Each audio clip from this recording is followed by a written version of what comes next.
besties, and welcome back to my channel. So today is my birthday.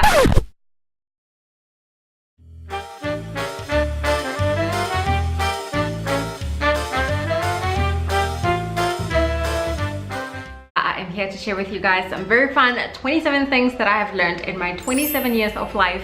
To be honest, I have always freaked out about getting old. Like, I'm one of those people who the night before my birthday I hardly ever sleep because I'm thinking, oh my gosh, what have I learned? Like, what have I accomplished? Am I on the right track? Am I doing something right? Am I doing something wrong?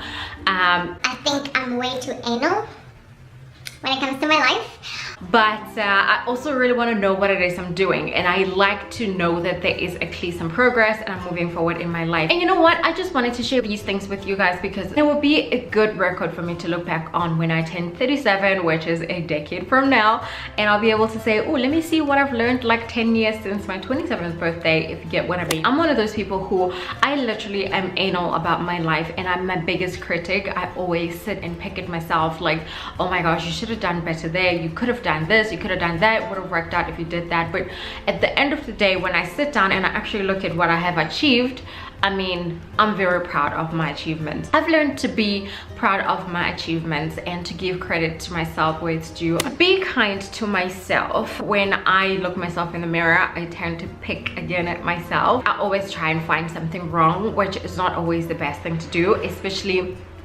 to yourself. And I've learned to actually be kind to myself and say nice things to myself when I look myself in the mirror.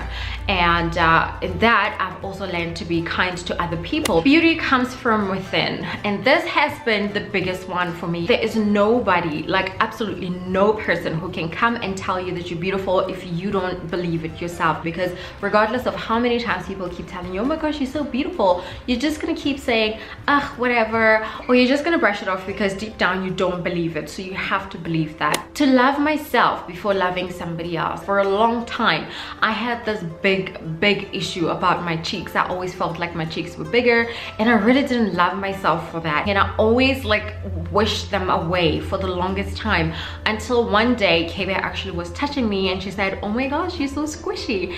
And I felt happy. Like, under normal circumstance I would feel miserable, or I would switch the topic if it's somebody else. But that day I was like, wow, like it was like she introduced me to me and everything changed. It's really okay to say no. Just like getting no doesn't mean it's the end of the world. It's actually way easier to say no than to end up being miserable or underdeliver, or not be happy, or end up crying yourself to sleep because you're doing something that you don't really want to do. You cannot have money by spending money. This lesson came at a perfect time, and I'm so grateful to have learned it and not just looked the other way and thought, oh great, I can just go get a personal loan or something and then I will just be fine.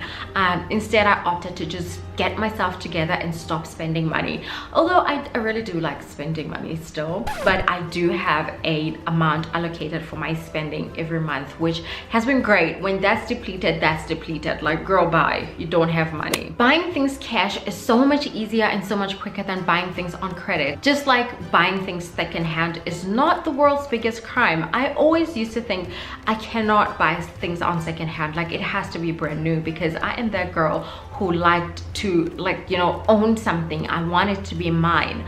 But since the whole saving money and you know, buying things cash, I've realized that actually no, it's okay to buy things secondhand, but you just need to be on the lookout what type of things you buy on secondhand. Don't do things to please other people, even if those people are your parents. I've been with so many people that have told me I did this because my parents said so, or I wanted to make my mom happy, or anything like that. And to be honest, it's no point doing something to make your parents happy when you're not going to be happy yourself. I came to a point where I actually had to have that conversation with my mom, like, you know what, I'm not going to do that because I really don't want to do it. Yes, they will get angry, or yes, they will get mad at you, but they will get over it. When they're lying in bed at night, they will actually realize the bottom the bottom line, like, this is actually not about me, it's about her, and she doesn't want to do it, so that's fine. Do you live your life, don't live somebody else's life. I am so done trying to be somebody else's clone or trying to be somebody else's minion.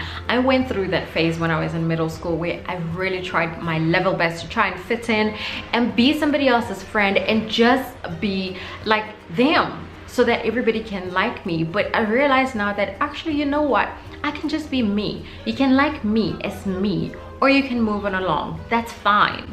I am just me. I'm living my life and I'm living it for me. Never be afraid to try something new. If you fail, just get up, dust yourself off and try again. The biggest lesson is to always try again, always move forward. Like, there is no turning back. Always make sure that you push forward. I have been in process engineering, process analysis, business analysis for like 7 years, and I have now switched into IT specialist role, which is full-blown IT technical stuff. And I was terrified, to be honest. I was terrified for my life. I had no idea what I was doing.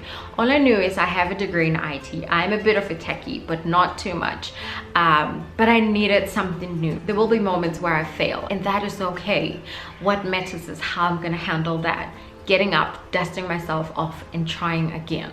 Just let go and stop holding grudges. Seriously, anger is just gonna weigh you down. It's not gonna give you anything in return. You're just gonna be grumpy and miserable, and you're gonna keep complaining about things, and nothing is ever gonna be good for you. Just let it go. To be honest, I feel like I'm still learning on this one, purely because I feel like I still am missing a link, especially with my grandmom and my grandfather and my aunt and my great-grandfather. All 4 of them passed away, and I still feel like, ooh, the waterworks. Okay. I still feel like,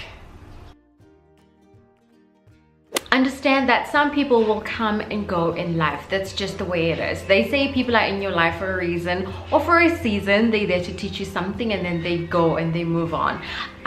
Just understand that. Communication is really important. If you want to get your point across, if you want to do anything or say something or move your mountains, you need to be able to use your voice and speak up. Communicate. Don't be a yes sir or a yes ma'am or a no ma'am or a maybe.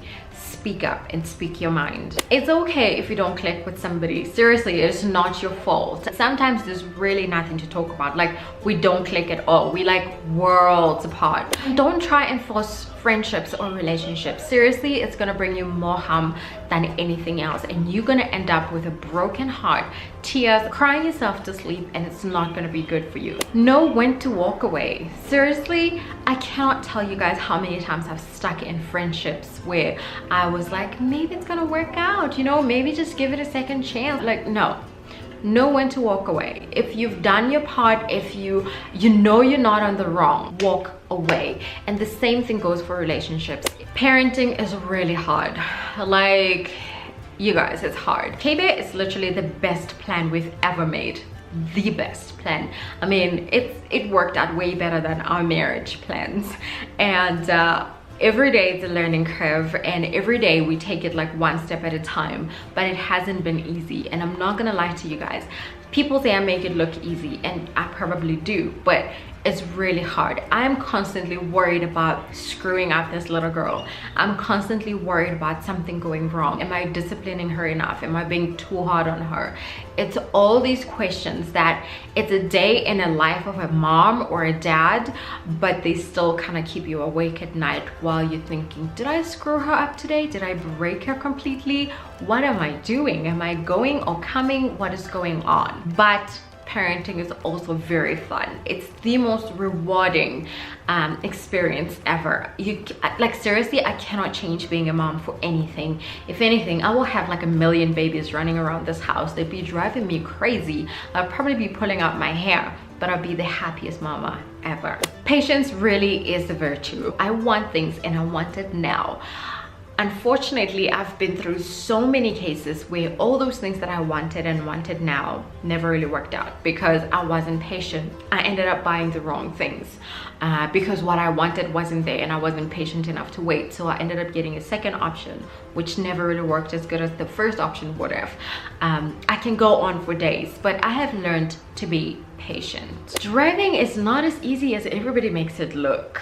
Seriously, I've never had such a difficult time in my life before. I mean, I went through my degree like a breeze. I went through my honors degree full-time with a job full-time. Like seriously, breezing through it. Not a single sweat. Like I didn't even break a sweat. I was just fine. And then came driving and I'm like, what in the name? Rushing into marriage really doesn't guarantee you a lifetime. I've seen so many people say, I'm gonna get married because, you know, once we married, he's mine or she's mine. Nobody's gonna take him or her away from me. And I'm like, that is not true. Like, if you're not at peace with your heart, if you're not content in your heart and in your soul that this is it, this is my one, this is a lifetime, then there's nothing you can do. Not even marriage can help you or save you from that. And I've had so many people ask me, when are we getting married, or when is he gonna propose, or stuff like that. And I'm just like, guys, we have it settled in our hearts. We're in it for a lifetime. We don't need a legal document that says you're officially Mr. and Mrs. and you're married now. Maybe someday we'll get up and we'll get that legal document, but for now we're fine.